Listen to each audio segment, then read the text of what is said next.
infelizmente, a vida pública do nosso país vem se tornando uma escola de espertalhões, de ambiciosos, e nós queríamos moralizar os partidos, fortalecer os partidos, porque só com partidos fortes, moralizados, nós teremos a democracia. Do contrário, ela é impraticável.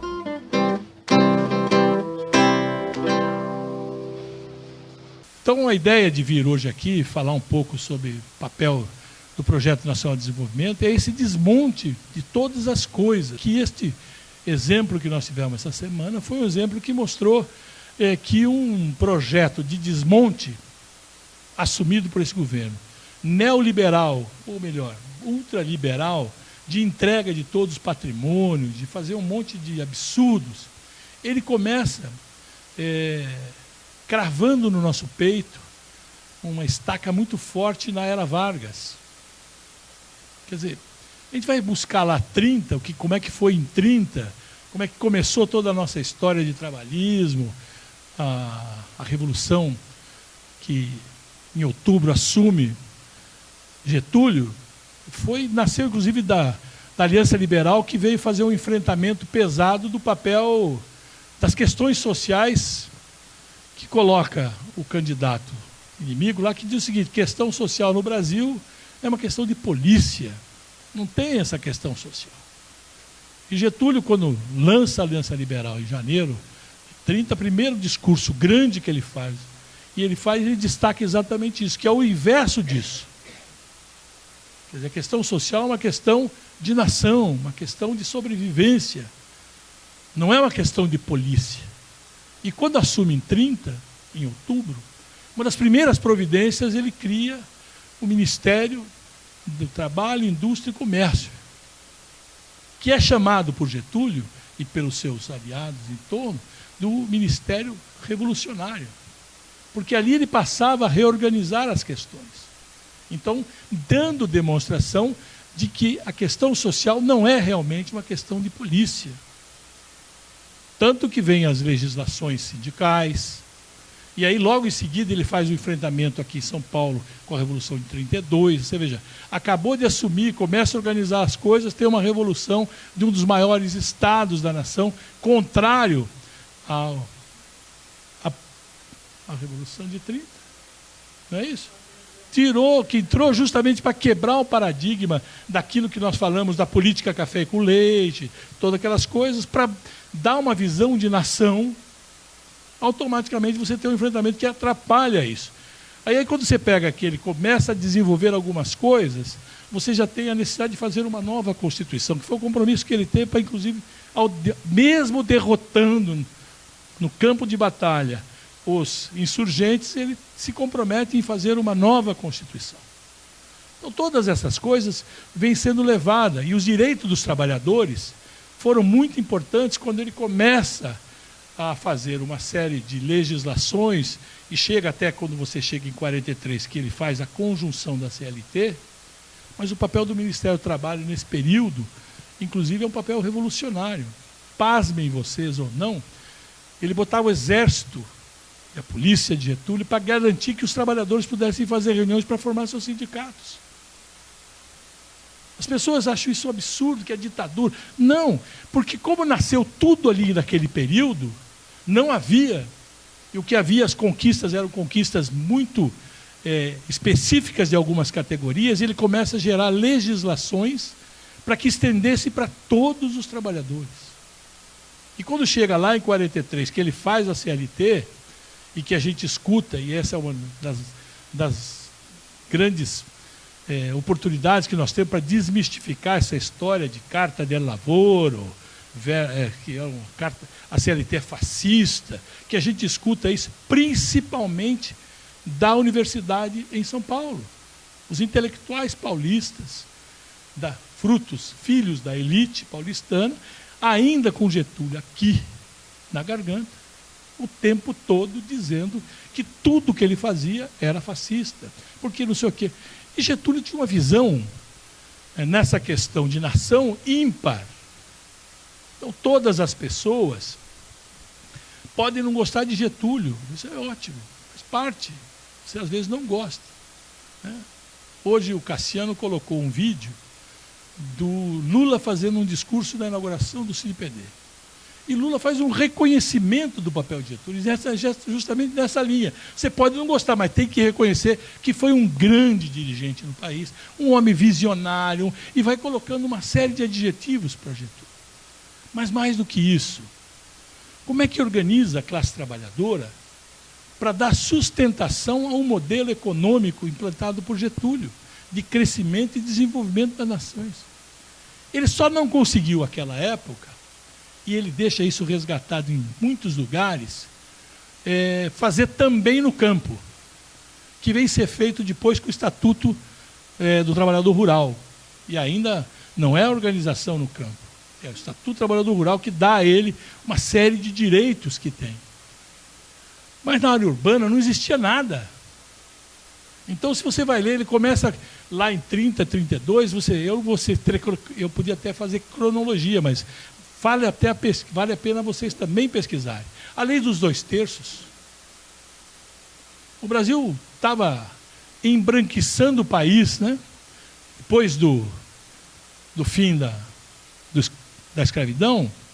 Você passa por um processo de vir mão de obra do exterior, que a elite brasileira, mesmo com a mão de obra mais qualificada, que era a mão de obra do negro, que já estava lá acostumada, ao invés de remunerá-la, ao invés de contratá-la, ele prefere embranquiçar o Brasil trazendo mão de obra do exterior, substituindo essa mão de obra e colocando pessoas que estavam fugindo da Primeira Guerra na Europa, vir para cá sem a mínima experiência no campo, sem a mínima experiência no cultivo das coisas, e contrata.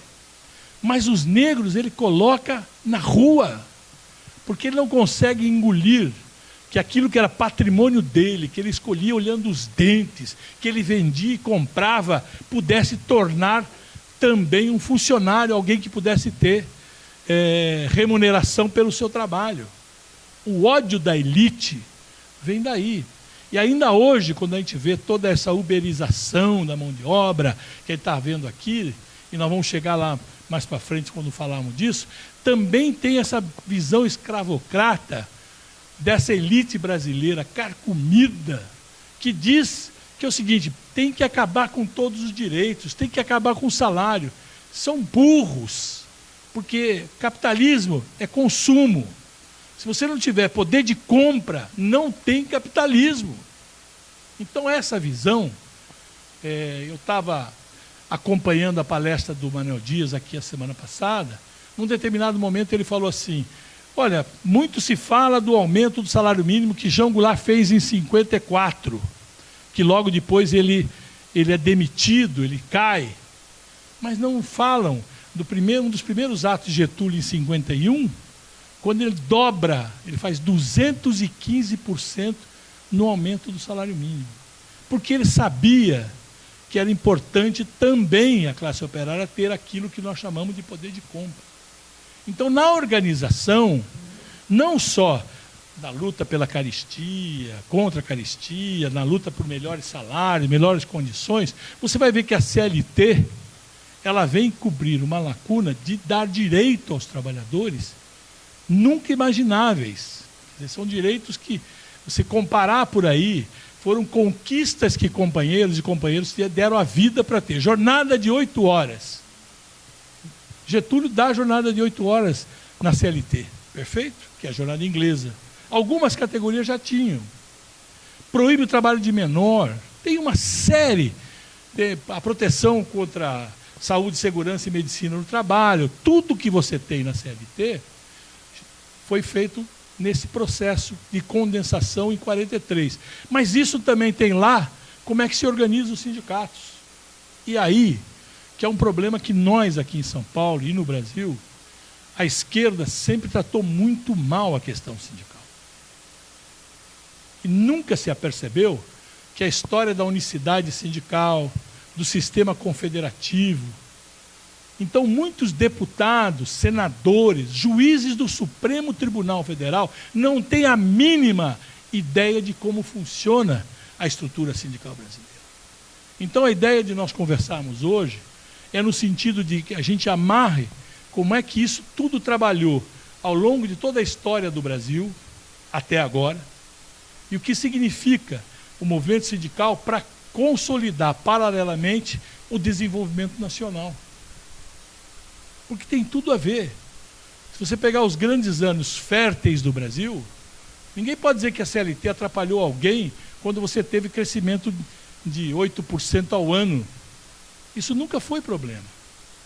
O que ocorre é que a crise, a nova forma de emprego, uma série de outras coisas, o novo trabalho, começa a mexer internacionalmente, e o Ciro coloca isso com uma propriedade no Programa Nacional de Desenvolvimento dele, no nosso projeto.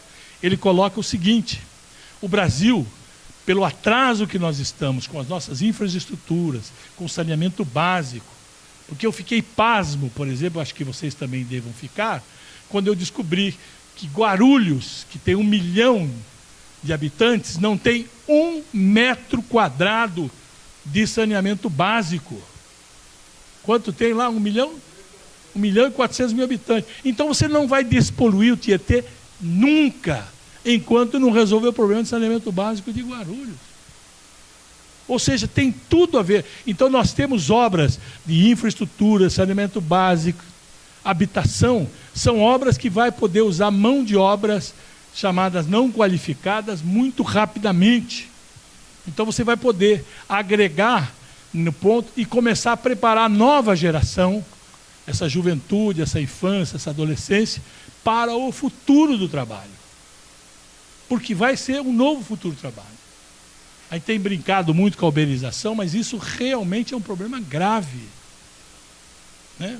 Nesses quase 50 milhões de pessoas que estão soltas, sem emprego, desalentados, que passam dos 13, 14 milhões chamados ditos desempregados, mais 5 milhões de desalentados, mais aqueles... Porque o Brasil virou o seguinte: todo mundo tem que ser empreendedor. Então botar uma mochila nas costas para carregar alguma coisa de uma empresa de restaurante ou de um... Isso não é emprego de ninguém. Ganhando 5, 7 reais por entrega, pedalando o dia inteiro, não é possível. Então, é necessário um Programa Nacional de Desenvolvimento, e é por isso que houve toda a mudança na legislação trabalhista. Não foi só ataque à Previdência Social, que também nasceu com Getúlio e foi transformada na Constituinte de 88, mas a legislação trabalhista. Se vocês lembrarem, Fernando Henrique vinha com a história e dizia assim: vamos acabar com a Era Vargas. Acabar com a Era Vargas, e isso ele fala em 94, é responder exatamente os anseios do consenso de Washington. Acabar com os direitos, acabar com os sindicatos. Haviam publicações à época dos países aqui da América Central que publicavam para as empresas americanas se instalarem nesses países, Honduras, uma delas que eu lembrei foi Honduras, mas podia, todos os países ali da América Central, diziam o seguinte: pode vir para cá, aqui não tem sindicato, aqui no outro a greve é proibida. Se vocês não leram, vale a pena ler o tal do Consenso de Washington. O que é isso para vocês, em miúdo? Foi uma reunião do FMI, juntando todos os países da América Latina, países terceiro-mundistas, todos devedores ao Fundo Monetário, e deu uma regra que todo mundo devia seguir, chamada Consenso de Washington. Ou seja, todos nós concordamos com isso. Ou seja, privatizar tudo, acabar com os sindicatos, acabar com a legislação, de preferência ter moeda única, o dólar. O Uruguai quase tentou fazer isso. Costa Rica, ou Porto Rico, não sei, a moeda já é assim. Equador também já é assim. Moeda é americana, é o dólar. Quase fez, quase fez. Mas o Meno diz o seguinte: nós temos relações carnais com os Estados Unidos. Então vejam vocês, mas mesmo assim, quando o Fernando Henrique fala tudo isso, ele está com o consenso de Washington na sua cabeça, de um lado, e tem o seu livro, A Teoria da Dependência, porque ele dizia que o Brasil não consegue crescer sozinho. Ele, para crescer, tem a dependência, ele tem que estar dependente dos Estados Unidos. Vejam, é uma coisa maluca. Mas eles vêm desde 1930 tentando derrubar a Era Vargas.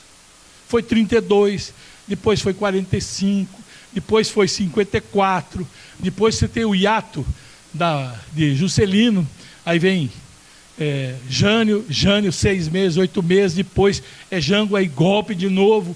Você foi, aí pega a ditadura militar durante 21 anos, né? Ou seja, você teve a vida toda alguém tentando, a soldo, na minha opinião, dos Estados Unidos, porque tudo nisso tem os Estados Unidos. Tem o dedo americano em todas as coisas.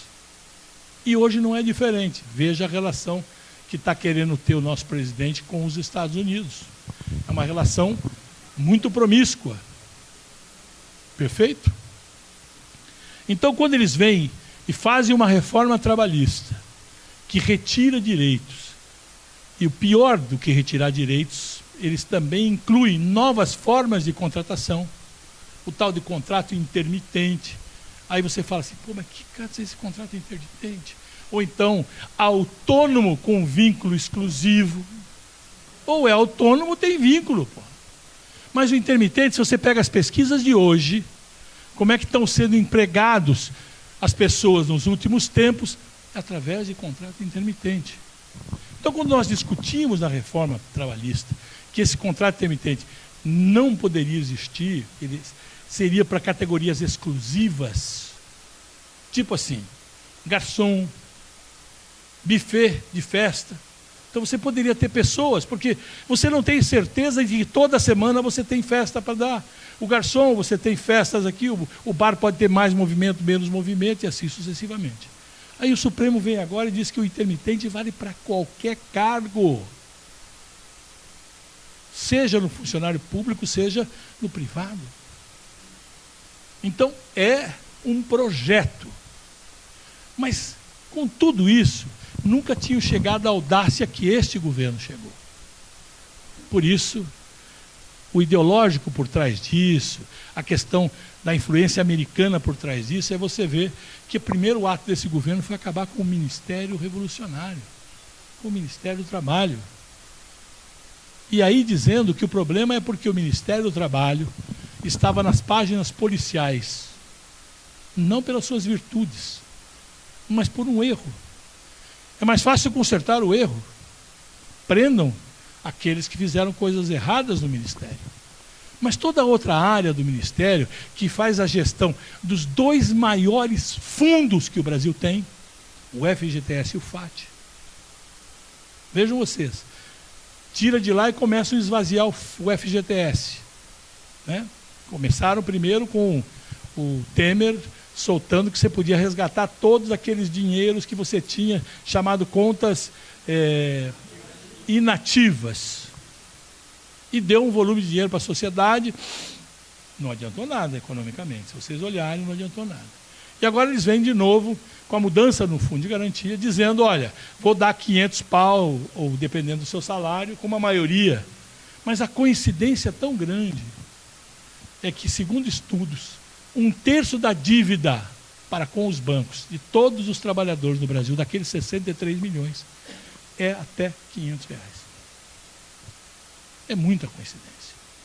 E aí, tem uma foto que como eu disse, nos tocaram no coração, é aqueles trabalhadores arrancando da porta do edifício lá em Brasília, Ministério do Trabalho.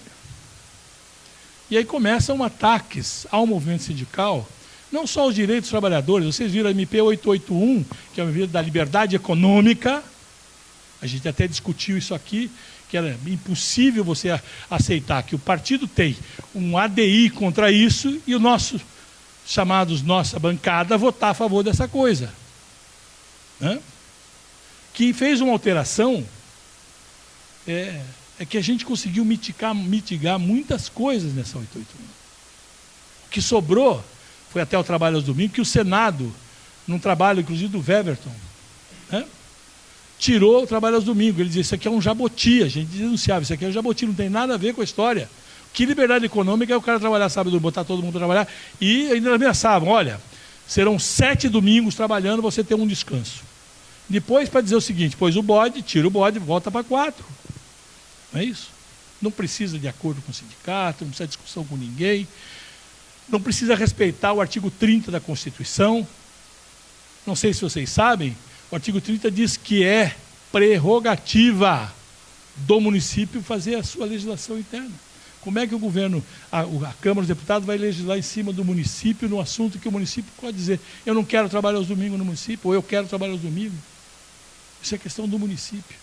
Existe uma súmula, um julgamento no TST, que advogado pode me dizer, súmula, né?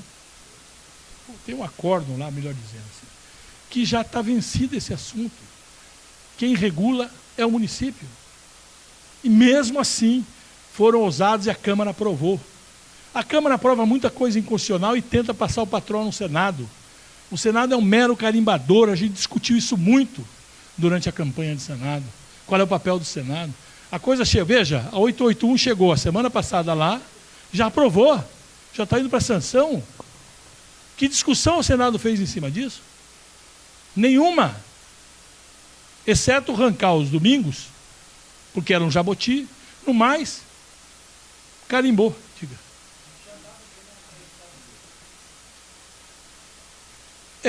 Mas não no sentido da ditadura de 64. Não. Aí é um capitalismo dito selvagem. Eu não quero dizer que é selvagem, porque selvagem é uma coisa bonita, né? Mas veja, naquela 881 eles foram mexer. Para vocês terem uma ideia, o relator na Câmara, um calhorda tão grande, que faz alteração de seu próprio lavra. Bonito isso, né? Ele colocou um artigo 72 lá, em que ele diz o seguinte: pasmem vocês, enquanto o Brasil não tiver uma população de desempregados na faixa de 5 milhões de trabalhadores, por 12 meses consecutivos, significa pleno emprego, 5 milhões de trabalhadores. Não tem convenção coletiva, não tem acordo, não tem lei para esses assuntos aqui, lista os assuntos. Trabalho, ponto, tem uma série de coisas. Isso causou um escárnio lá dentro do Congresso Nacional, que ele até arrancou fora isso, porque é um absurdo. Nós estamos com quase 14 milhões de desempregados. Imagine, enquanto não chegar em 5 milhões esse número, e que por 12 meses consecutivos não mantiver os 5 milhões, não vale acordo, convenção coletiva, não vale lei, não vale... Era nesse ponto que a liberdade econômica estava sendo colocada. Veja a ousadia. Eu tenho dito muito que a direita perdeu a vergonha na cara. Está ousada demais.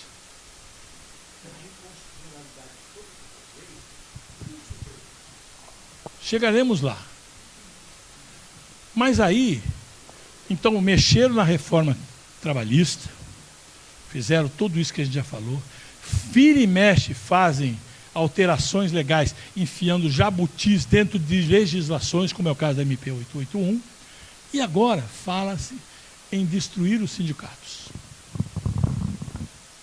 Vejam vocês, já na reforma trabalhista, eles atacaram profundamente os sindicatos quando criaram um problema nas receitas dos sindicatos. Perfeito?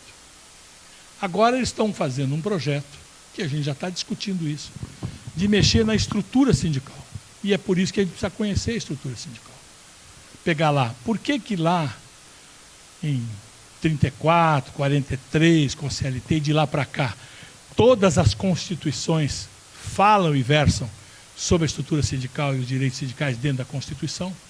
Nenhuma delas ficou tirada a partir de lá. Umas, eu acho que é de 46, muita gente achava que é na de 46, que foi uma das constituições mais democráticas construídas, essas coisas todas. Porque as pessoas falam muito mal de Getúlio aqui em São Paulo, viu, mano? Esquece de dizer que Getúlio, ao fazer a convocação da Constituinte de 35 lá que ele chamou, ele deu vagas para os trabalhadores. Um percentual dos constituintes tinha que ser oriundo das classes trabalhadoras. Então você tinha eleitos, tinha que ter mulher, tanto que teve mulher, aquelas coisas todas, mas os trabalhadores tinham que ter espaço para falar na Constituinte. Aí Na 46, que foi vários expoentes do Brasil foram eleitos constituintes, que foi dita até a de 88 a melhor Constituição que o Brasil teve, até melhorou a redação sobre a questão dos sindicatos e dos direitos sindicais. Passa a ditadura militar, ela intervém, para vocês terem uma ideia, em 64, mais de 1.000 sindicatos tivemos intervenções. Prenderam todo o comando geral dos trabalhadores, o antigo CGT. Prenderam, mataram, exilaram companheiros dirigentes sindicais ao longo de toda a ditadura. E se vocês forem buscar lá o AI1, você vai ver a lista de dirigentes sindicais caçados politicamente. Porque o movimento sindical tinha uma força muito grande na sua organização. Então, e aí intervindo no sindicato, tirou os dirigentes sindicais, caçou os dirigentes sindicais e nomeou pessoas para tomarem conta do sindicato naquele período. Aí a gente vem fazendo movimentos. Então, você tem as primeiras greves de 68, por exemplo, Osasco e São Paulo, Contagem em Minas Gerais, já na luta contra a caristia. Aí na década de 70 você tem a questão, por exemplo, do Diese cumprindo um papel fundamental para desmistificar a questão que a ditadura dizia, ó, não tem inflação no Brasil, a inflação é X%. E o nosso querido e saudoso Walter Barelli era o diretor técnico do Diese, faz um trabalho fantástico que é reconhecido internacionalmente, o FMI reconhece os critérios para demonstrar que a inflação era muito maior do que estava sendo falando e quebra a espinha dorsal da ditadura de segurar os salários para não terem aumentos em função disso. Isso que nós estamos fazendo aqui era inimaginável. Reuniões eram proibidas durante toda a ditadura militar. Vocês sabem como é que nasceu a CONCLAT, a Conferência das Classes Trabalhadoras? Por um erro da ditadura. Os patrões fizeram o encontro das classes empresariais. Aí, os companheiros pensaram o seguinte, se eles puderam fazer, nós também podemos fazer. E fizemos. Fomos lá e pedimos. Vamos fazer. Então você começa a quebrar os paradigmas de enfrentamento, mas com tudo isso, nós tínhamos uma legislação que protegia os trabalhadores e que essa legislação ajudou o desenvolvimento nacional. Você vai pegar no início, mesmo lá no início, com a CSN, Eletrobras, todas aquelas empresas, né, que hoje é a Eletrobras, os caras querem vender de uma maneira mentirosa. Estão dizendo que ela dá prejuízo. Foi anunciado 5 bilhões de lucro da Eletrobras no ano passado. Não tem prejuízo. É assim como a Petrobras não tem, assim como uma série de coisas. Mas a legislação garantia aos trabalhadores e ao mesmo tempo garantia o movimento sindical que foi recuperando o seu espaço, tomando de volta os seus espaços de direção no movimento sindical. Aí você tem a anistia, você tem nova Constituição, e você, logo depois da Constituinte, você teve, em 89, o tal do Consenso de Washington. E a partir dali, o neoliberalismo vem pesado. Se você lembrar, o primeiro governo depois disso foi Collor de Mello, que também foi um ultraliberal, que foi lá, abriu os portos e quase destruiu a indústria nacional. Aí você tem todo um jogo de enfrentamento, tiramos o Collor, vem Itamar, e depois elege-se Fernando Henrique. Por isso que Ciro conta com muita propriedade. Por que ele rompeu com o PSDB? Porque Fernando Henrique vem com essa tese, a tese da teoria da dependência, a tese do consenso de Washington. E fala abertamente, desavergonhadamente, vamos acabar com a era Vargas. O que significa isso? Significa flexibilizar os direitos dos trabalhadores e destruir a organização sindical. E aí, nesse bojo, você tem uma corrente da esquerda, especialmente saindo daqui de São Paulo, das universidades aqui, que são antigetulistas, e que defendiam um negócio chamado pluralismo sindical, que defendem, não é que defendiam, defendem. Então, o que significa isso? Porque toda vez que eu discuto isso, as pessoas não conseguem me convencer. Eu, aliás, vou fazer uma barraquinha.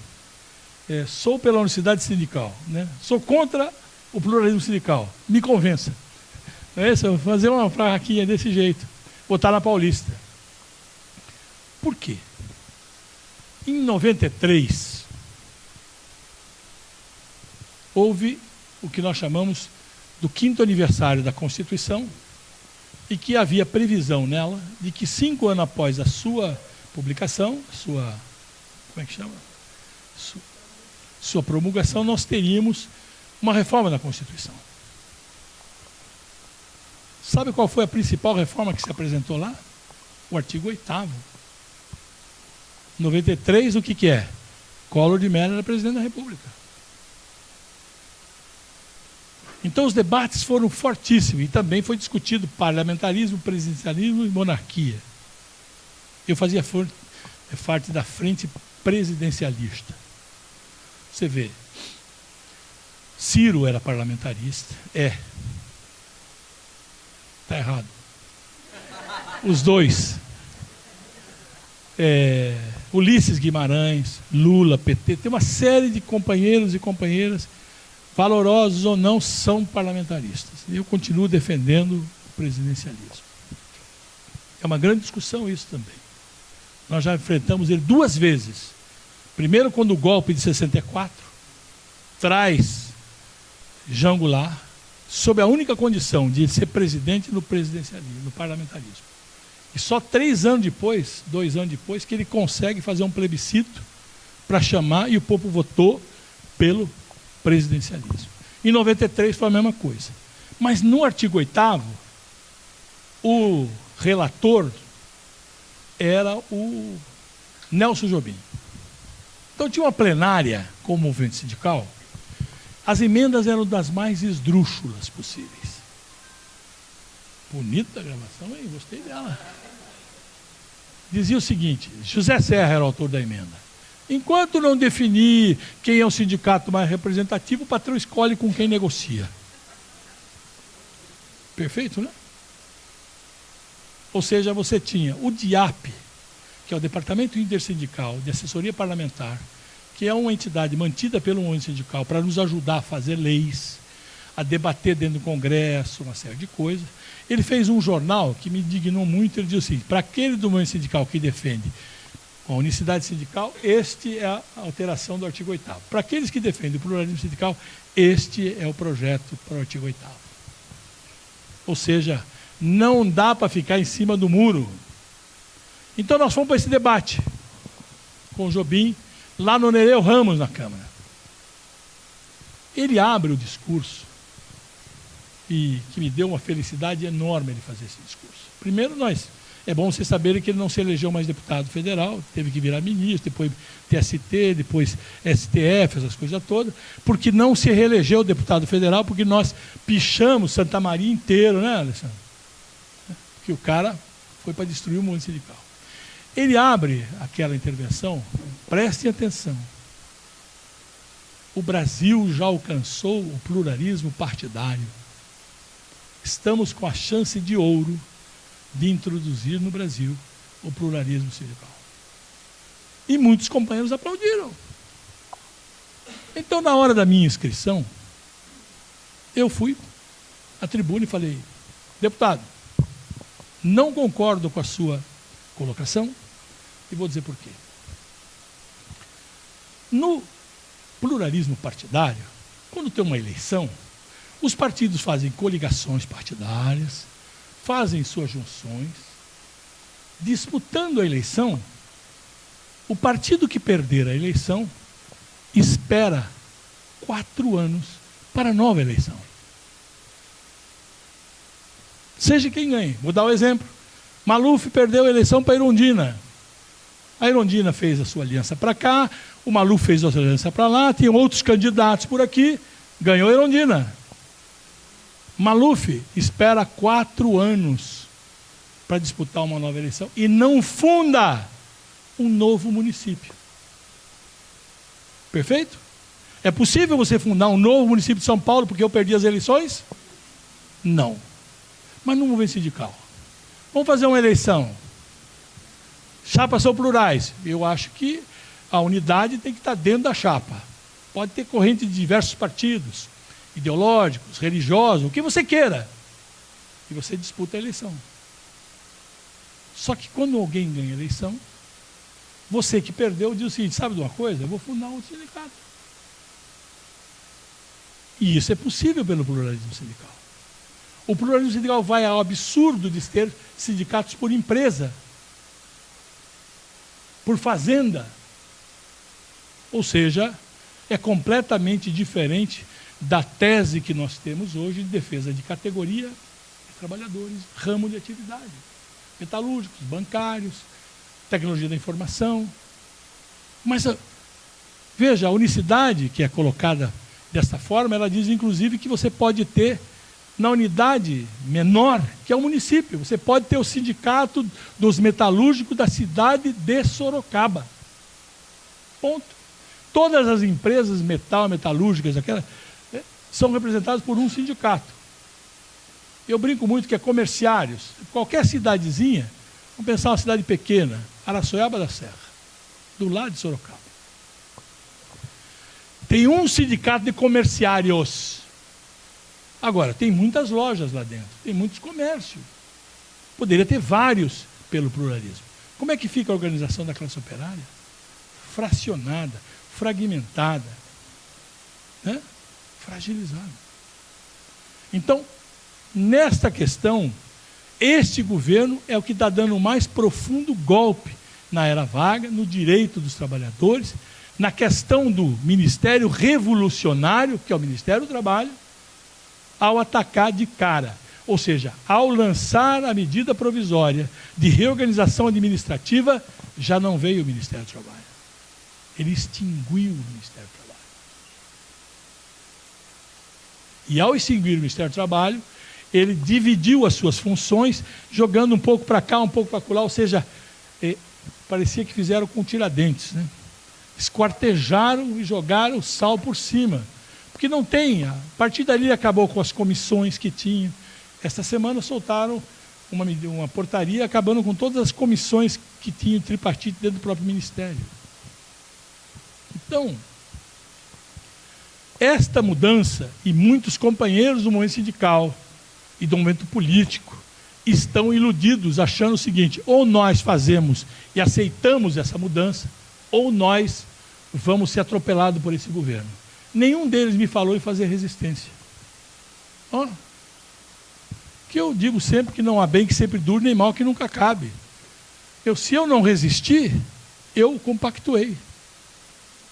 Então eu estou precisando convencer os dirigentes do PDT, os militantes do PDT, do que é a unicidade sindical, como é que funciona a estrutura sindical, para que as pessoas possam nos ajudar ao debater, seja com os estudantes, seja com as pessoas em geral, seja com companheiros, com todos os coletivos que nós possamos participar, do que significa a estrutura sindical.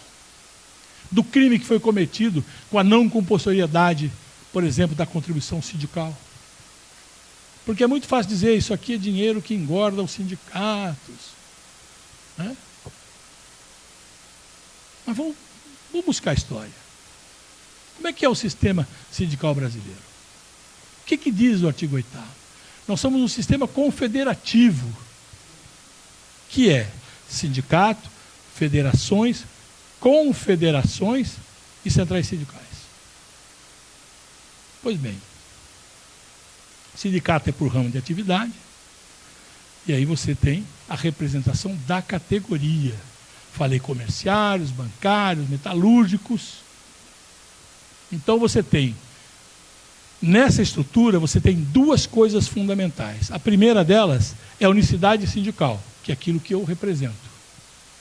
Estando no sistema confederativo, não pode ter dois sindicatos de comércio numa cidade, então tem um. Então ele representa todos os comerciários daquela cidade, ou das cidades que ele possa representar.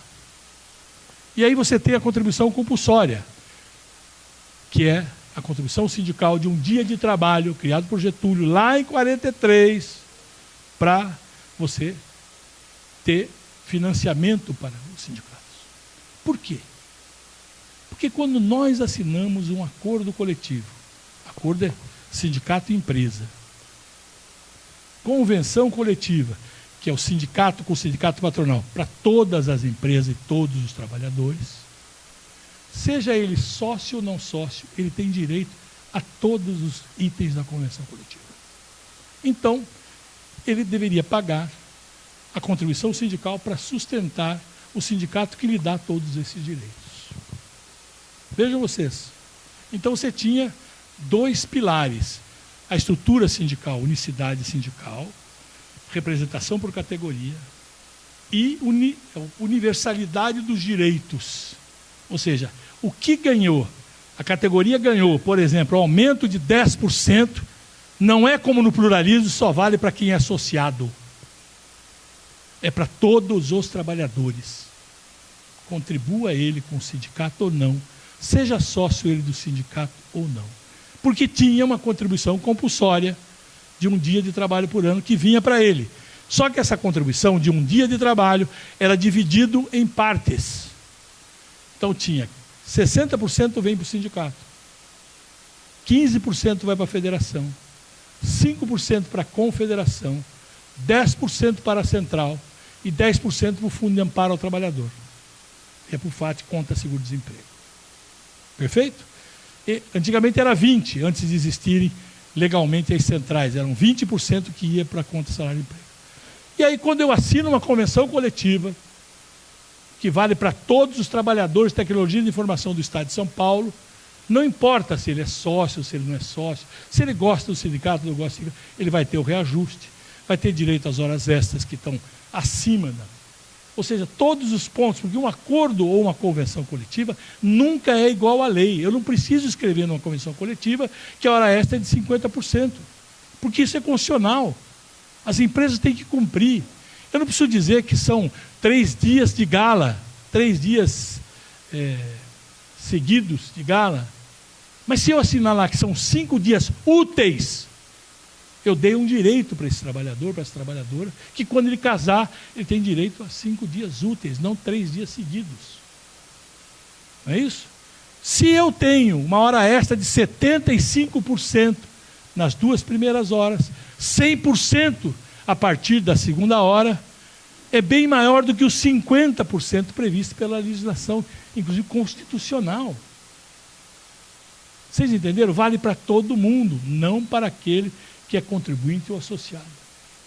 Ao destruir o financiamento do sindicato, acabando com a compulsoriedade, e vão até as últimas consequências de dizer que, olha, ele precisa autorizar o desconto, ou seja, coloca ele em xeque contra a empresa. Eu quero financiar o meu sindicato. Né? Para eu descontar, eu tenho que ir lá e dizer, olha, desconte minha contribuição sindical. Aí com 14 milhões de desempregados, faz como fez a Fiat em Betim. Quando o cara se filiava no sindicato, ela chamava o cara no RH e falava assim, você não está contente com a empresa? Como assim? Não, por que você se filiou ao sindicato? O clube da empresa não lhe serve, as coisas da sua família não lhe servem, todo esse benefício que nós temos aqui não lhe serve. Isto foi uma denúncia feita na OIT contra a Fiat do Brasil de Betim. Real. É isso? Mas vejam vocês, será que algum trabalhador sabe que quando ele chega numa empresa e fala assim, olha, nós aqui te oferecemos vale-refeição, nós aqui temos PLR, nós aqui temos auxílio creche, e dá uma série de coisas, seguro-saúde, tem participação com você aqui, nós damos assistência médica. Será que ele sabe que aquilo não é a empresa que está dando? Aquilo é fruto da luta da categoria ao longo de tantos anos, para conseguir botar num acordo, numa convenção coletiva. Tiveram greves, demissões, enfrentamento para constar aqueles direitos que nós temos lá. Mas mais do que isso, na reforma trabalhista, eles enfiaram um negócio lá, Fim da ultratividade. Palavra bonita, não é? Quer dizer o seguinte, eu assino uma convenção coletiva de até 31 de dezembro de 2019. No dia 1º de janeiro, nenhum trabalhador mais teria direito àquilo que estava até 31 de dezembro. Isso é fim da ultratividade, ou seja, continua valendo até ter uma nova. Que era assim outrora. Então hoje nos proíbem, pela legislação, de assinar acordos ou convenções coletivas por mais que 2 anos, com fim da ultratividade. Inclusive, se for acordado com o patrão, vamos dizer que eu chego e convenço o patrão, olha, vamos escrever aqui que quando chegar essa data, até a gente ter uma nova, vale o que está escrito aqui. A lei diz, é proibido cláusula que pense na ultratividade. Ou seja, que é para colocar a empresa com a faca e o queijo na mão contra os trabalhadores e os sindicatos, já fragilizados sem financiamento, já sem... É isso que nós precisamos entender, que essa mudança trabalhista que fizeram e que querem fazer agora não é benéfica à classe operária e não tem nada a ver com o Projeto Nacional de Desenvolvimento. Porque um Projeto Nacional de Desenvolvimento, e nisso vocês estão cansados de ouvir o Ciro falar, pressupõe um pessoal, uma mão de obra brasileira, formalizada, bem remunerada, não é isso? Bem instruída, formada, e isso você só consegue se você tiver condições de dar a eles também capacidade de poder de compra. Perfeito? Eu estava conversando aqui com o Rodney, que ele falou para mim, um economista convenceu o Ford de que ele tinha que aumentar o salário dos funcionários, porque senão ele ia ter uma crise danada, porque ele ia produzir carro e ninguém compraria carro. E é verdade. Mas a nossa vocação, historicamente, sob o ponto de vista dos escravocratas, da elite, é essa. É de a gente ser um país exportador de produtos primários e importador de toda coisa que agregue valor. Agora mesmo, na discussão Mercosul-UE, nós vimos a maneira como que o Brasil se dobrou para esse evento, dizendo o seguinte, primeiro começou a legalizar todas aquelas pesticidas proibidas na Europa. Mais de 40. Só que a hora que você usa esse pesticida, a Europa vai comprar o produto. Se você usar esse pesticida, o que ele faz? Ele não compra. Mas em contrapartida você compra dele os produtos industrializados. Então eu perco a venda do produto, que é o tal do commodity mais barato, que é soja, fruta, todas essas coisas, que é o grande elan hoje que diz assim, não, nós exportamos 140 milhões de toneladas de grãos, milho, soja, não sei o quê. Você viu o que o imbecil do governo, quase um dos maiores compradores de milho do Brasil, que é o Irã, não quis abastecer os navios que estavam carregados de produtos brasileiros que estavam sendo levados para o Irã. Não é que é um animal, isso é ideologicamente colocado. É para gerar o problema, para nos deixar fragilizado, acabar com toda a questão no Brasil. A questão da Amazônia é a mesma coisa. É só pegar a publicação no Facebook dos caras convocando o dia 10 de agosto. Vai ler o que está escrito lá, para mostrar para o governo que nós somos fortes. Ou seja, é preponderante que a classe trabalhadora, que tem um papel muito importante em toda a trajetória da Era Vargas, de se organizar e conhecer essas coisas para que ele possa ajudar no enfrentamento. Porque não vai haver projeto nacional de desenvolvimento se você não tiver uma classe operária, não tiver trabalhadores de todos os níveis, trabalhando formalizado, ganhando bons salários, bem treinados, bem formados. Não adianta. De que adianta eu aprender robótica? Eu recebi um videozinho esses dias, assim, veja que importante a fábrica de Limeira, acho que é da Mercedes, não sei se é Limeira, posso até olhar aqui para mostrar para vocês. E é só 3 ou 4 caras cuidando do robô, montando tudo. E vai o bracinho para cá, e leva, e põe tampa, e põe não sei o quê. E depois entram 2 pessoas para botar por dentro as coisas para colocar. Ou seja, é isso que nós vamos fazer? O Brasil tem chance. Agora, na medida em que você não há enfrentamento por parte dos trabalhadores, por parte dos políticos de oposição. Por isso que nós temos que vertebrar, eu já disse isso algumas vezes aqui, vou repetir todas as vezes. Nós precisamos vertebrar a nossa bancada federal. E como é que nós fazemos isso? É a gente estar esperto nas discussões que temos, por exemplo, e começar a mandar e-mail, telefonemas, post para eles, dizendo, olha, essa é uma coisa de interesse nosso, essa é uma coisa de interesse nosso. Não adianta dizer para mim, olha, mitigamos o problema da 881 e 15 dos 27 deputados nossos votarem a favor do governo, e 3 ou 4 se ausentarem, e 8 votam contra. Vai dizer, o meu líder votou contra, fez discurso contra, mas a bancada votou, mais de 50% votou a favor. E aí como é que nós, pré-candidatos, militantes, dirigentes, vamos chegar na rua e dizer, temos que derrubar essa medida? Fala, peraí, o seu partido lá votou 50%. Nós precisamos vertebrá-los. É o nosso papel. Infelizmente, nós falamos pelos Facebook, pelo WhatsApp, mas não falamos para eles. Nós temos que começar a falar para eles, incomodá-los. Dona Tabata Amaral fez um post falando um monte de mentira. Teve um companheiro que respondeu isso no Facebook. A Tabata Amaral foi coberto. Não é verdade o que você está falando. Respondeu. Hoje um cara que o Ciro resgatou Getúlio, o PT caiu de pau. O Cassiano foi lá, pegou um discurso do Getúlio, do Lula sobre o Getúlio e botou, para com isso, velho. Nós temos que começar a responder. Mas a nossa bancada, nós temos que pressioná-la.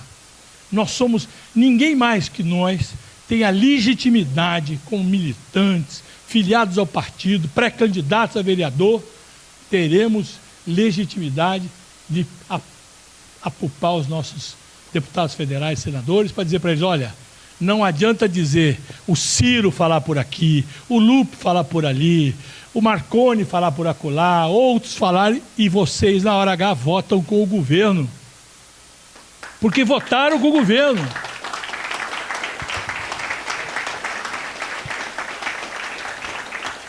Esse projeto chamado Lei da Liberdade Econômica, ele fala, mas ali tem coisas boas. Dane-se se tem coisa boa.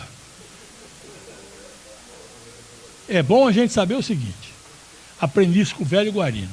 Ele dizia o seguinte, tolo daquele que acha que o diabo é feio. Vou repetir, tolo daquele que acha que o diabo é feio. Quando ele se apresentar para você, ele vem sedutor, lindíssimo, maravilhoso, que a hora que ele te pegar, aí ele vai mostrar para você a verdadeira face. Então dizer para mim que ali dentro tem coisas boas, eu posso botar uma coisa boa e 10 ruins, como estava. Estava lá a questão de trabalho aos domingos, estava lá também essa questão do ponto eletrônico, que foi implementado pelo Lupe. Se vocês lembrarem a história, o Lupe foi ministro do Trabalho. O ponto eletrônico, para garantir que os trabalhadores tivessem direito a fundo de garantia, a tua hora extra, ganhar em cima disso, porque participa do 13º, quando você faz hora extra, vai ter a média de hora extra, tem tudo isso, vai tudo para lá. Se você não tem registrado, como é que a empresa vai pagar? Só depois na Justiça do Trabalho? Né? O E-Social, por exemplo, o Lupe o Lupe até hoje não implementaram o E-Social. E aí vocês viram a gravação do Louro José, do velho Louro José, né? O velho Louro José. Vocês viram ele falando num jantar ou num almoço com Onyx Lorenzoni, a Joyce Graz. Ele vira lá e diz assim, isso aí tem que acabar com essa coisa, isso atrapalha a gente, isso não sei o quê. Né? As normas regulamentadoras de saúde, segurança e medicina no trabalho, isso atrapalha. Claro que atrapalha. Claro, é para garantir direito. Ele quer que os funcionários dele, e esse é um constrangimento ilegal, é um assédio moral, no dia, por exemplo, que ele quer, vai se vestir de soldado do Exército, todo mundo botando o uniforme de soldado do Exército. Ele vai fazer reunião com os caras para falar o que ele quer falar e bota todos os seus trabalhadores atrás dele, constrangendo aqueles companheiros e companheiras que precisam do emprego. Quem vai se negar? O patrão chega aqui, vamos lá, vamos gravar um vídeo. Vem todo mundo, larga tudo que está fazendo. Aí ele vai fazer o quê? Ou seja, nós precisamos,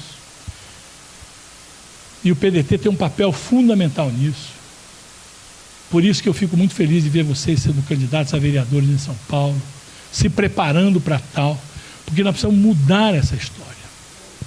São Paulo, o PDT tem que ser trabalhista. Nós temos que vertebrar essa questão do trabalhismo no PDT, no Brasil inteiro, para que esses companheiros que não têm essa ligação de coração que nós temos com o trabalhismo, com os nossos líderes históricos, saiam do partido. Não se reelejam pelo partido. Ou se ficarem e se elegerem, que cumpram seus compromissos com a história do partido, com os compromissos do partido. Porque parece que esses caras não leram o programa, não leram o estatuto, não leram a Carta de Lisboa, acima de tudo não tem compromisso nenhum. Disse, não, meu movimento fez um estudo lá e a gente tem que votar desse jeito porque o certo está aqui. Não é o que o partido tem como diretriz, não é como o partido pensa, não é como deva ser colocado. É como eles acham que deva ser, ou aqueles que o financiam, ou aqueles que fazem a sua ideologia. Nós precisamos criar ideologia trabalhista, precisamos conhecê-la, desenvolvê-la, para que nós possamos estar aptos aos debates. Então, quando alguém perguntar para vocês por que nós somos pela unicidade sindical, nós temos que dizer uma historinha simples. Porque quem perde a eleição no pluralismo funda um novo sindicato. Como são todas as subdivisões fracionárias aí? Por que ele tem 37 partidos? Tem certas coisas que são absurdas. Você pega o Partido da Mulher. É bem identitário, né? Um homem é presidente. Um homem é presidente. Não tem mulher no partido. Veja para você, eles não conseguem fechar os 30% de candidatura. Ou seja, isso é hipocrisia. Nós precisamos romper com a hipocrisia. E ao romper com a hipocrisia, é nos fundamentar para que a gente possa ter argumento para debater. Porque o papel da classe operária, dos trabalhadores, do campo e da cidade, é um papel fundamental num projeto nacional de desenvolvimento. Ou a gente está junto, ou não vai existir um projeto nacional de desenvolvimento. E isso, eu estou bastante convicto que o Ciro tem muito claro. Então ele tem a ideia, dá exemplo. Falta militância, somos nós. E ele milita também. Mas nós precisamos vertebrar a nossa bancada federal. Temos valorosos companheiros, mas temos alguns companheiros que não compreenderam. Eu vou até dar o benefício da dúvida, não foi ideologicamente que fizeram. É porque acham, não, tem umas coisas boas aqui dentro dessa lei. Sim, mas vamos pesar o que é bom e o que é ruim.